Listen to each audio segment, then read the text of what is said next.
I got a couple of articles I'm gonna get ready. Maybe one will be ready today. We'll see. Definitely by tomorrow. I have a couple of items that are gonna pump out there. But if you don't mind, if you're just now beginning to follow me on Substack, take a look at the articles that are already up there. I put a lot of time into those, rigorously scanning across the talking points that need to be covered. For instance, what districts in America create the supplies to defend this country, and how, when Republicans vote against it, how does that affect the people in those areas, like Lance Gooden in Mesquite, Texas? Why does he vote against his own constituents? When you have people who say, we're giving money to Ukraine.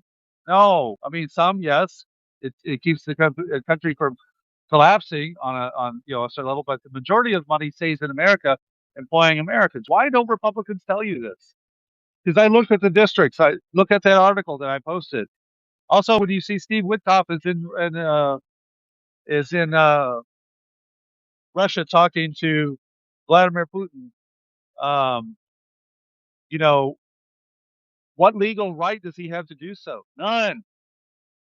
How do we know this? How do we know this is a standard? Because our founders during the Federalist Papers era had 4 major scandals that were involved in shadow diplomacy, and they knew it was a problem. They wanted nothing to do with it. That's why they created the appointment clause. And you can double check the math. In any article, if you find an error in it, you say, I miscalculated, I added something up wrong.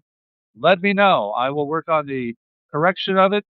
And I like to do that part. I think that, when we talked with Brian Karim the other day, we talked about it as scientific method. Got our blizzard coming down here. A scientific method.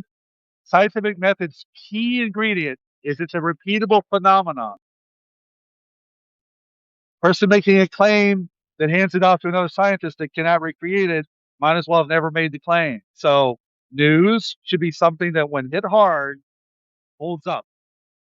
And I love that part of it.